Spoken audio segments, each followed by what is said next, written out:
Investiture de Donald Trump le lundi 20 janvier 2025. Donald Trump devient le 47e président des États-Unis. Quel impact à venir sur le marché actions, sachant que dans le programme de Donald Trump, il y a énormément de mesures qui concernent le marché actions et qui sont favorables, mais pas forcément pour tous les secteurs. Donald Trump et marché actions américain en 2025, point complet.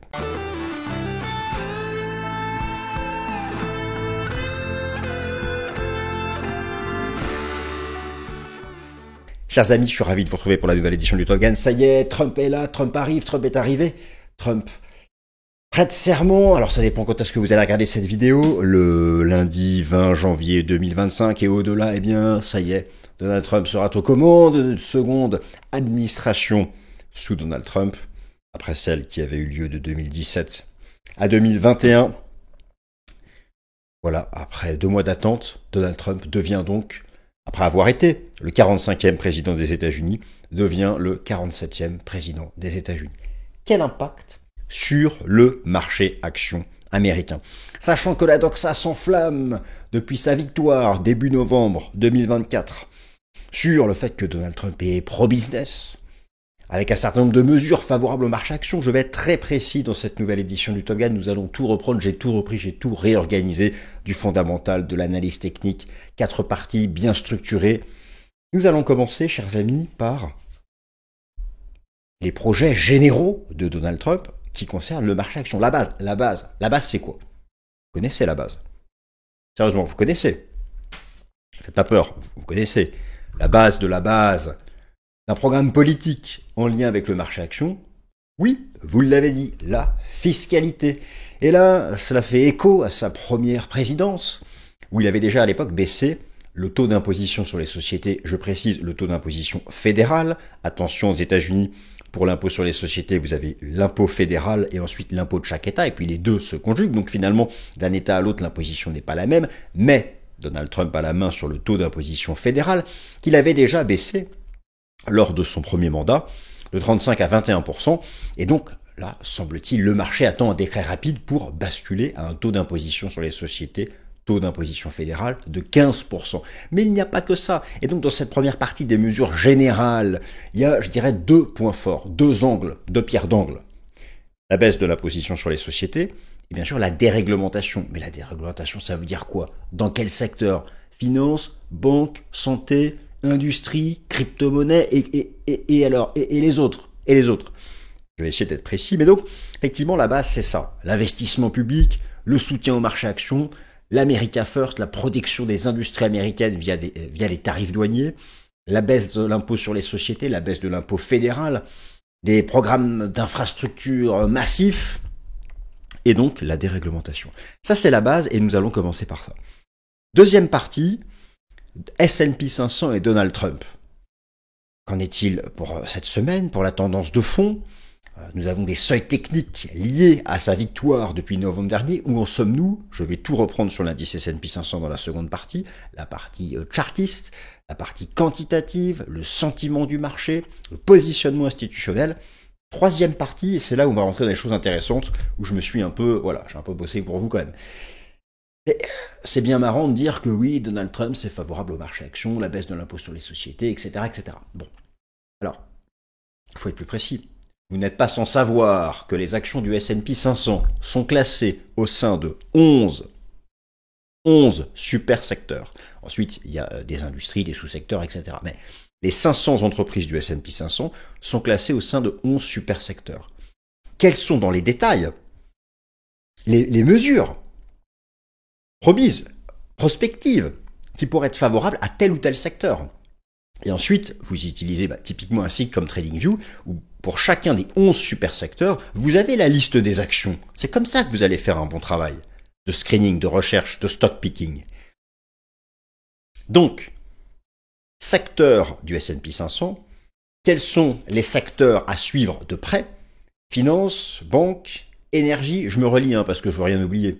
Tech US, crypto-monnaie, bien sûr, Bitcoin, construction et l'industrie au sens large, avec un mot aussi sur la santé.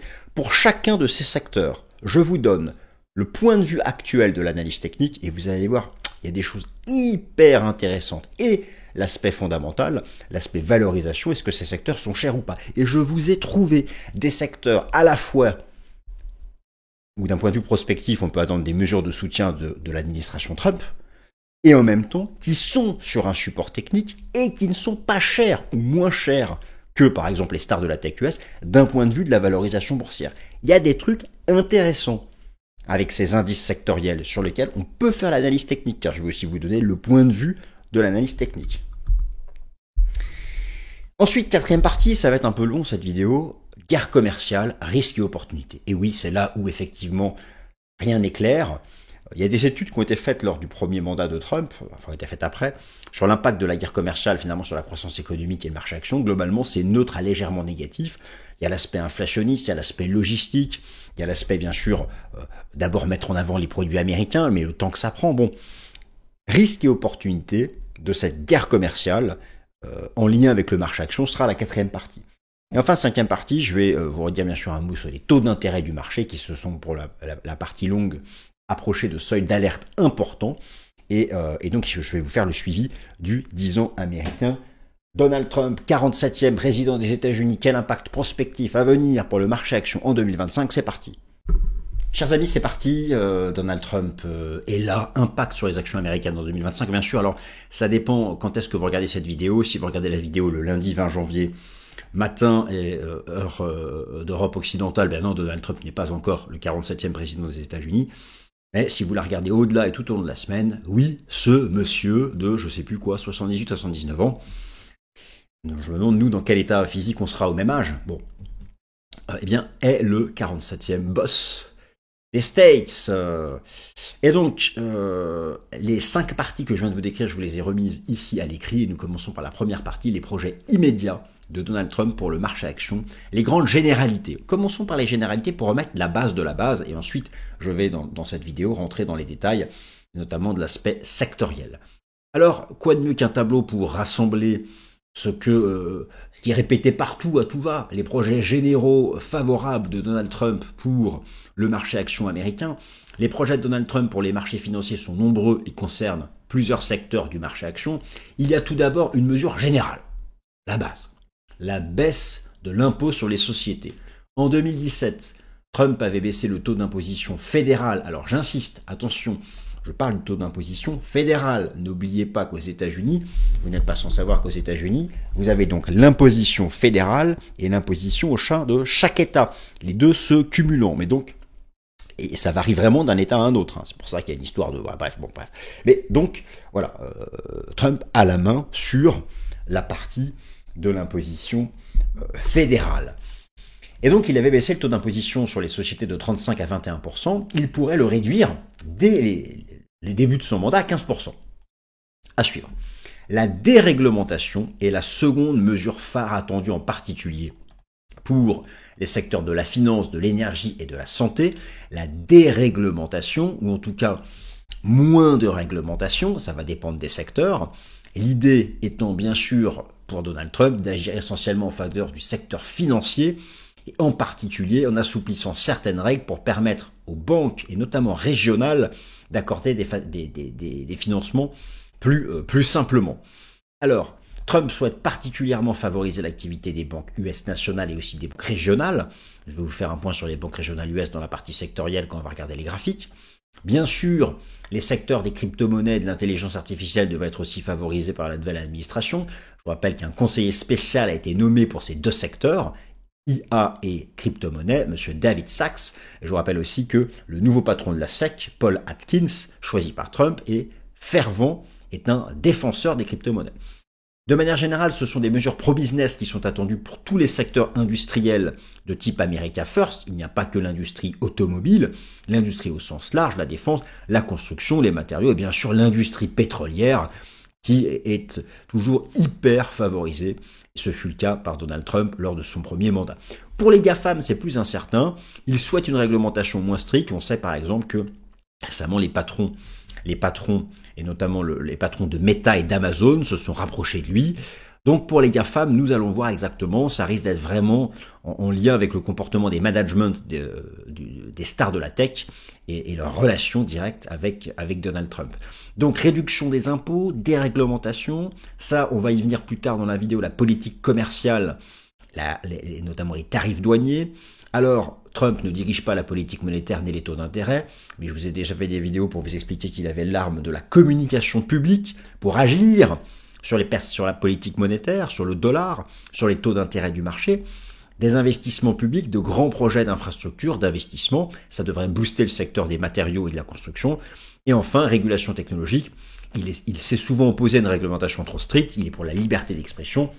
Et on va voir si des choses se font avec notamment Meta, enfin Facebook, mais toutes les sociétés qui appartiennent à Meta, Mark Zuckerberg donc, ou encore Amazon, Jeff Bezos. Voilà donc pour les généralités. Maintenant, deuxième partie, S&P 500 et Donald Trump, quel impact technique? Je vous fais maintenant le gros point technique, chartisme, sentiment, quantitatif, et ensuite nous poursuivons. S&P 500 et Trump, quel impact technique? On va passer en vue le chartisme, le sentiment et l'analyse quantitative. Chers amis, donc c'est parti. Alors, c'est intéressant de noter que la semaine dernière, alors rappelez-vous, et comme d'habitude, donc nous sommes dans une tendance haussière de long terme. J'en attends la fin de la vague impulsive en 2025, lorsque j'aurai ma divergence technique mensuelle. Je ne l'ai pas encore, je l'attends dans la deuxième partie de l'année 2025. Alors, en données hebdomadaires, l'effet de cette petite divergence baissière a donc entraîné un mois de correction qui semble se terminer au contact ici de la moyenne mobile à 30 semaines, qui est chère à Stan Waldstein, et donc nous sommes toujours dans le développement de cette vague 5, et j'estime donc ici le marché a construit une vague 4. Alors, ça, c'est le plan que je vous propose depuis maintenant plusieurs semaines, même plusieurs mois. La question est, avons-nous, la semaine dernière, terminé cette vague 4? Alors, S&P 500 et Trump, il faut avoir en tête ce que j'appelle le seuil de la victoire de Donald Trump. Le seuil de la victoire, c'est ce seuil technique ici des 5720 points qui a déclenché donc l'impulsion pour la victoire dans la nuit du mardi au mercredi 5-6 novembre. Et depuis donc une impulsion qui a permis d'aller au bout de la 3 de la grande 5. Et nous sommes depuis le 15 décembre entrés dans la sous-vague 4 de la grande 5. Et donc, il reste pour cette année la 5 de 5. La question est de savoir, avons-nous terminé cette structure en vague 4? Alors, moi, je vous ai proposé, alors que tout le monde s'enferme dans une épaule tête-épaule, d'ailleurs, qui a été réintégrée davantage, une lecture en zigzag, donc formation classique, formation fractale classique en vague d'Elliott, archi usuelle. Et donc, le marché a proposé cette structure ici en ABC. La question est de savoir, est-ce que la vague C est terminée? Alors, effectivement, il y a tout d'abord un retracement intéressant. Vous savez qu'une vague 4 retrace 23,6, 38,2, rarement 50% de la vague 3. Là, le retracement a donc été entre 38,2 et 50%. C'est donc un ratio de retracement usuel, et il y a bien donc la structure en 3 temps A, B, C, B et A. Alors, la C est un peu courte, c'est le souci. Parce que nous allons donc combiner les facteurs techniques, et il y a un aspect, je trouve, qui est appréciable, c'est la répétition d'une structure en Ishimoku avec un prix qui a basculé marginalement sous le nuage, mais qui finalement le réintègre à la faveur du lagging span qui a tenu elle le Kumo, exactement comme ce fut le cas ici. Le marché bascule sous le nuage, mais la lagging span, qui est le parrain, contre lequel on ne va pas en analyse Ishimoku, a tenu le Kumo et est reparti. Il y avait donc ces deux options, traverser largement le nuage, revenir s'appuyer sur la 200 jours, venir chercher ce gap qui avait été ouvert juste un peu en dessous du seuil de la victoire de Trump, ou terminer avant. Et c'est donc voilà l'option, le marché qui a terminé la 4 ici, ou qui reste encore en développement, avec en fait une C qui ne serait pas terminée, et nous serions là que dans la vague 2 de C. Alors effectivement, on a une structure ici qui est intéressante, qui fait pencher la balance en faveur d'une vague 4 qui serait déjà terminée. Mais pour vraiment affirmer qu'elle est terminée, il faudrait redépasser les 6000 points. Et donc, combinaison des facteurs techniques, c'est aussi la partie haute du nuage ici du système Ishimoku. Donc, pour une validation définitive d'une fin de vague 4, il faut redépasser la résistance à 6000 points. Toujours dans la combinaison des facteurs techniques et l'analyse du sentiment du marché, avec le réservoir des vendeurs selon la AII qui s'est massivement rempli, et ça c'est l'analyse contrarienne des marchés financiers, et le réservoir des acheteurs qui a largement baissé, qui est loin d'être à ras-bord, c'est plutôt le réservoir des vendeurs qui approche du ras-bord, et donc forcément qui est sur son plus haut annuel, et qui ne peut que se vider en analyse contrarienne des marchés financiers. Ça va dans le sens d'une vague 4 qui s'est déjà terminée. De la même façon, l'analyse quantitative, avec le pourcentage d'actions au-dessus de la moyenne mobile à 50 jours qui est plutôt en zone basse, et donc là aussi qui va dans le sens d'une vague 4 qui serait terminée. Mais encore une fois, pour vraiment affirmer que cette vague 4 est terminée, nous entrons dans la 5 de 5, il faut dépasser les 6000 points, donc restons prudents. Et nous verrons donc cette semaine la réaction du marché avec la première semaine du second mandat de Donald Trump. Les secteurs à suivre de près. Alors, les secteurs à suivre de près, bien sûr, sont les secteurs les plus favorisés par l'administration américaine, par la nouvelle administration Trump, par donc, le programme de Donald Trump. C'est quelque chose dont j'ai déjà eu l'occasion de vous parler. Secteur de l'énergie, en particulier les compagnies pétrolières et gazières, défense et aérospatiale, secteur de la finance et des crypto-monnaies, la construction, industrie pharmaceutique et santé, l'industrie au sens large, la cybersécurité, les baisses d'impôts, la déréglementation, les investissements publics, la déréglementation financière notamment, mais pas que, aussi dans le secteur de la santé, l'industrie au sens large, l'America First. Ce sont donc les secteurs sur lesquels nous allons faire un zoom, à la fois sur le plan technique et sur le plan fondamental. Et vous allez voir que certains sont effectivement intéressants à la fois sur le plan technique et sur le plan fondamental. Mais déjà, de quoi parlons-nous? Vous n'êtes pas sans savoir donc que les actions du S&P 500 sont réparties au sein de 11 super secteurs. Oui, chers amis, les 500 actions du S&P 500 sont réparties au sein de 11 super secteurs. Donc vous les retrouvez ici. Et ici, ce tableau vient de Guru Focus. Et donc vous avez 68 actions dans le secteur de la finance, 22 dans les matériaux de base, 37 dans la consommation défensive, 62 dans la santé, 32 dans les services publics, 70 dans l'industrie, 22 dans l'énergie, 22 dans Communication Services, 31 dans l'immobilier, consommation cyclique 55 et la tech 82. Et au total, vous avez donc 500 valeurs. Nous allons nous intéresser à ces secteurs. Alors, effectivement, par rapport au programme de Donald Trump et par rapport aussi à la lecture de son premier mandat, alors il y a aussi des sous-secteurs, bien sûr. Mais c'est donc, je fais un focus sur ces secteurs-là, et donc en particulier secteur de la finance, pour le vaste projet de déréglementation, pour booster, ils cherchent vraiment à booster notamment l'activité des banques régionales, l'énergie, forcément le pétrole, l'industrie au sens large, et pas que le secteur automobile, les matériaux, la construction à travers des vastes programmes d'investissement public qui sont attendus, la tech US bien sûr, et naturellement, on va dire, alors, c'est une case d'actifs à part, mais c'était quand même un sous-secteur de la finance dite décentralisée, le marché des crypto-monnaies, le cours du Bitcoin, qui a déjà énormément progressé depuis la victoire de Trump. Alors, les actions de l'indice S&P 500 sont réparties au sein de 11 super secteurs. Déjà, je vous montre, ça peut vous intéresser, comment les trouver. Alors, vous avez tout sur TradingView, vous allez dans cette section, marché, indice, et là, vous avez les secteurs de S&P 500. Et vous retrouvez donc les 11 super secteurs. Nous, ce que nous allons faire, c'est que nous allons les regarder sur le plan technique et sur le plan fondamental. Le plan fondamental cherche à déterminer si le secteur est cher ou pas cher. Nous, ce qu'on cherche, c'est des secteurs pas trop chers et sur support. Voilà. Les secteurs qui sont archi chers d'un point de vue de la valorisation boursière et qui présentent des divergences techniques baissières ou qui sont sous résistance, on va faire attention. Donc, ce que je cherche, c'est parmi les secteurs mis en avant par le programme économique de Donald Trump, ceux qui sont pas chers d'un point de vue de la valo. Alors, ceux qui sont pas chers d'un point de vue de la valo, je vais me concentrer sur le price earning de Shiller et le PE et le price earning classique. La différence entre le PE de Shiller et le PE classique, c'est que le PE de Shiller compare le prix du marché par rapport à la moyenne des bénéfices passés des 10 dernières années, retraités de l'inflation, et pas uniquement les 12 derniers mois. Le PE forward, c'est les 12 prochains mois, donc c'est encore plus prospectif. Le PE de Shiller, ce sont des données actées du passé, on fait une moyenne de 10 ans, on retraite tout ça de l'inflation, et on l'appelle aussi le cap ratio. C'est vraiment celui-là qui est le plus regardé par la haute finance.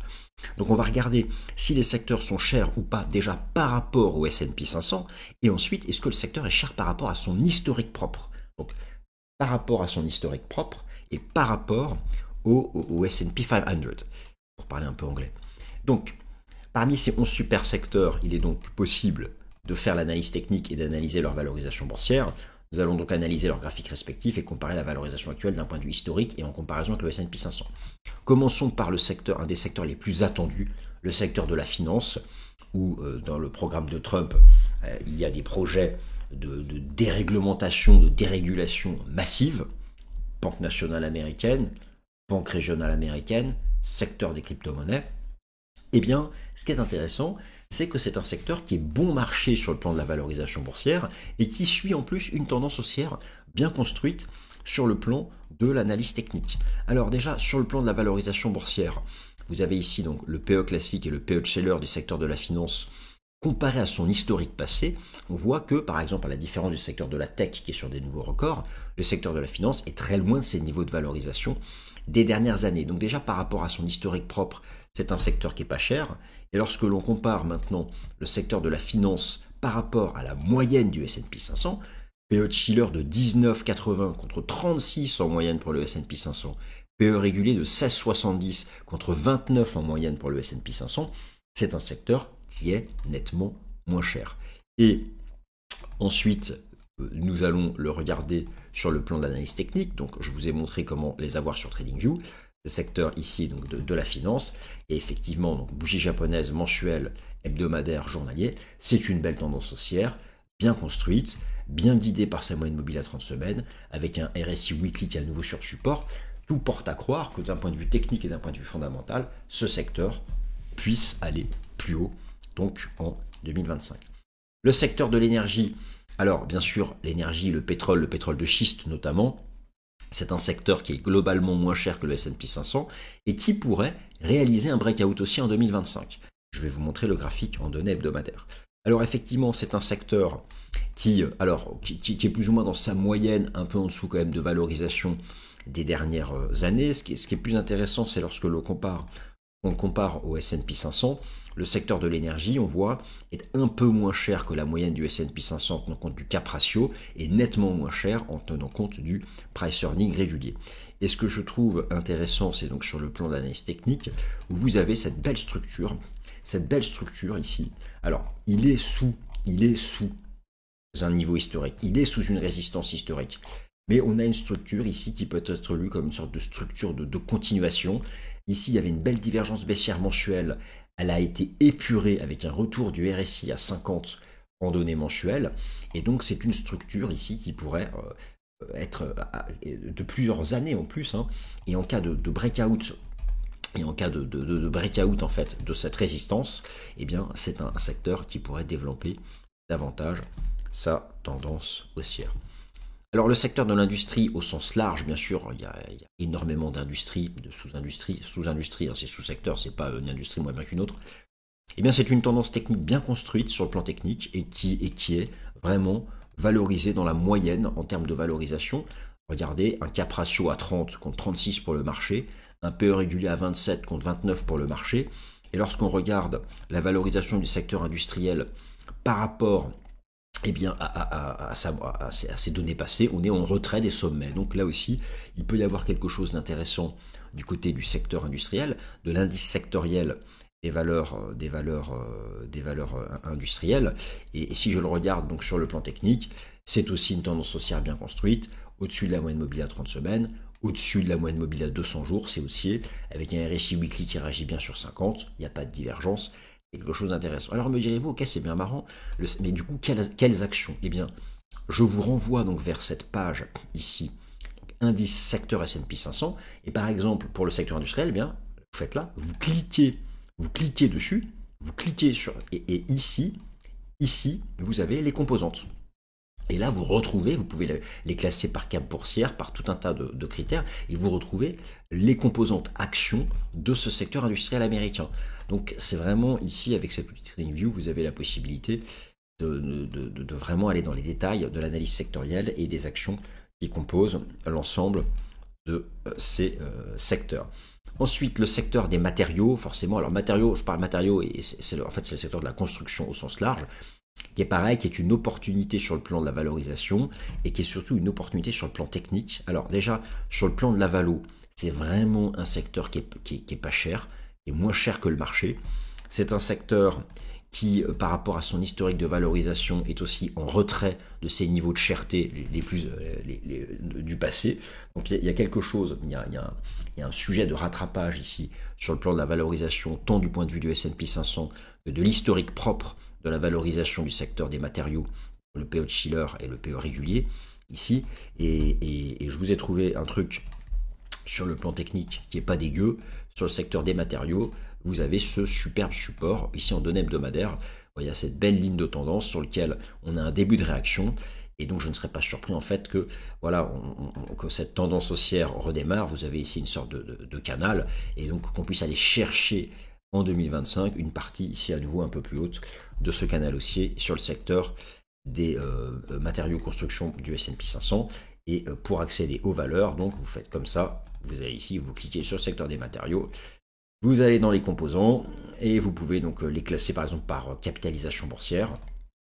C'est assez bien fait, et là vous avez donc les composantes principales au sein donc du S&P 500 de ce secteur des matériaux. Encore une fois, ici marché, indice, secteur S&P 500. Ensuite, vous arrivez ici et vous cliquez sur le ticker, et ensuite vous allez dans la section composantes pour avoir le détail. Alors, secteur de la tech. Alors là, je sais, c'est un secteur hyper cher. C'est un secteur très cher, mais qui réalise l'essentiel des bénéfices du S&P 500. On peut noter que Meta et Amazon semblent vouloir se rapprocher de la nouvelle administration Trump, et de manière générale, Trump souhaite protéger le secteur de la concurrence chinoise.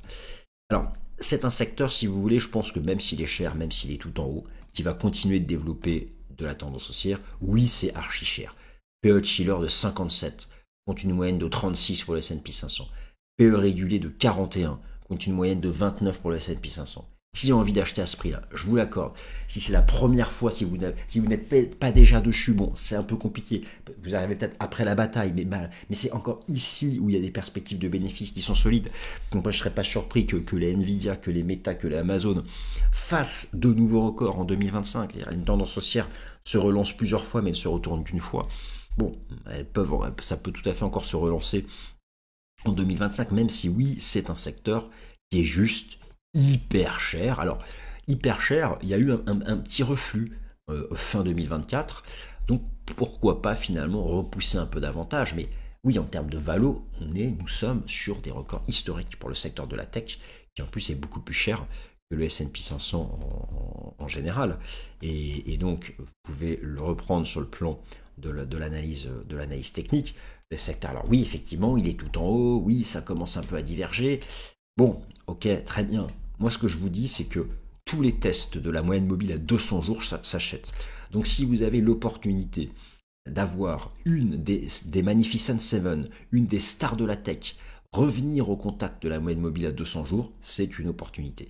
Ah oui, j'ai oublié, dans le secteur de la finance, n'oubliez pas les banques régionales américaines qui font aussi un superbe renversement haussier depuis la partie basse ici. Et je ne serais pas surpris que les banques régionales américaines, bénéficiant de la dérégulation envisagée par la nouvelle administration Trump, puissent revenir ici au contact de ce sommet de janvier 2022.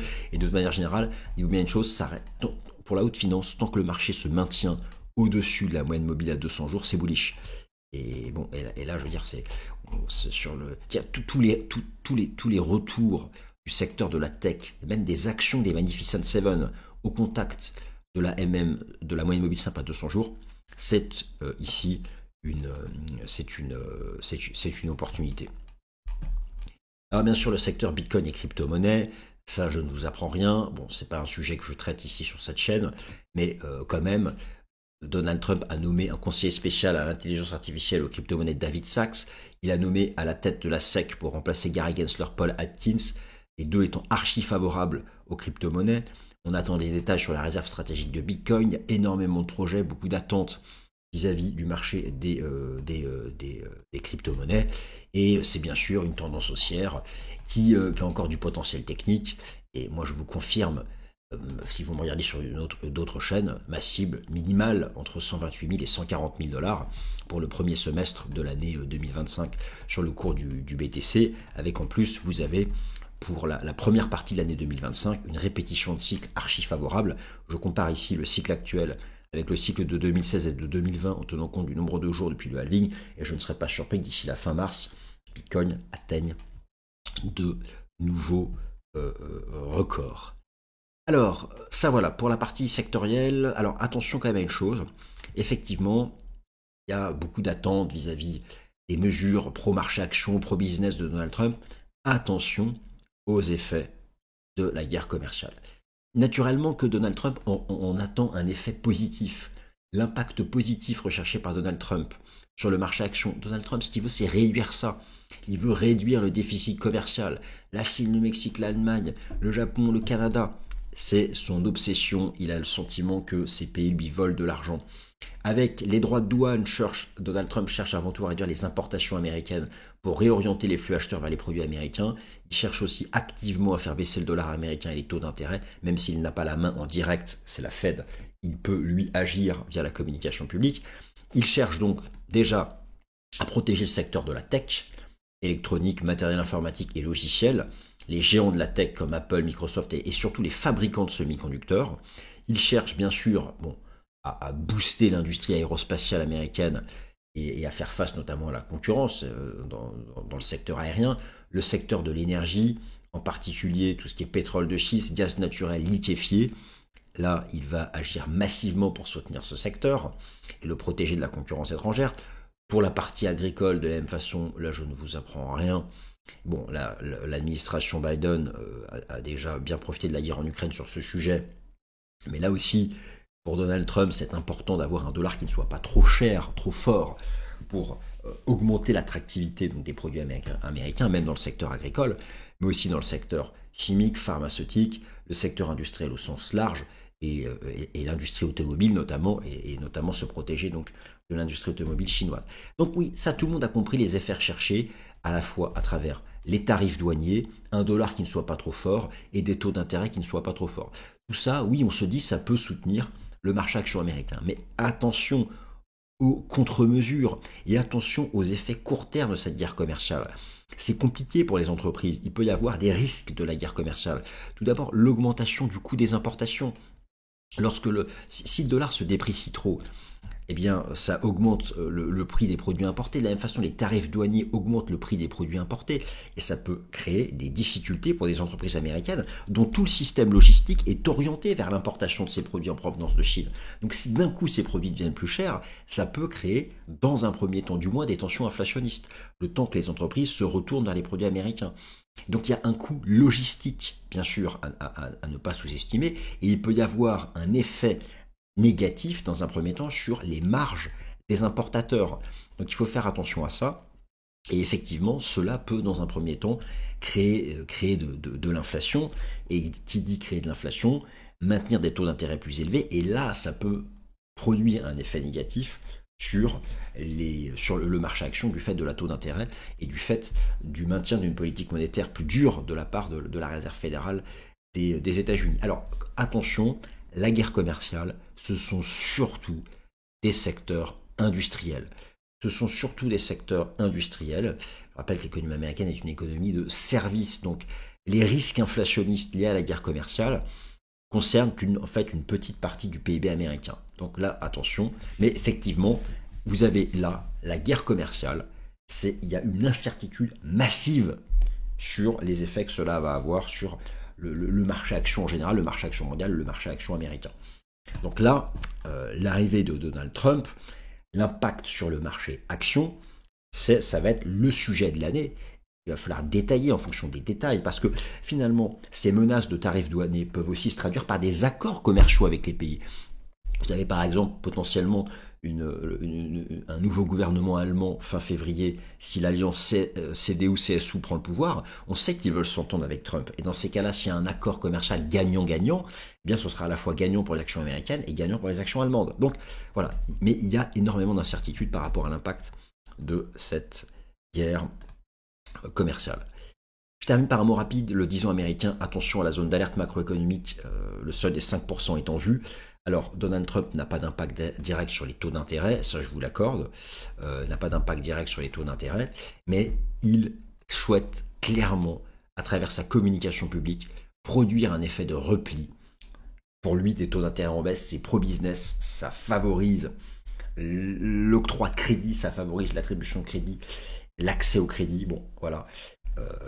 Bonne nouvelle, la semaine dernière, des chiffres ont permis un rejet alors que le seuil d'alerte macroéconomique des 5% au-dessus duquel on sait qu'une grosse partie des entreprises américaines ne peut pas faire face, rejette, on réintègre ça. Bon, il y a eu une hausse des taux d'intérêt en amont de l'arrivée de Trump, en amont de l'investiture, c'est un peu comme le dollar, et le marché commence à vendre la nouvelle. Il y a eu des bons chiffres aussi sur l'inflation US, nous verrons bien, mais en tout cas, il est impératif pour les actions américaines cette année de ne jamais voir le 10 ans américain dépasser ce seuil. Donc là, on a un début de rejet qui est intéressant, et cela sera donc à suivre. Merci à toutes et à tous, chers amis, j'espère que cette nouvelle édition du Top Gun vous a plu, et je vous souhaite une excellente semaine.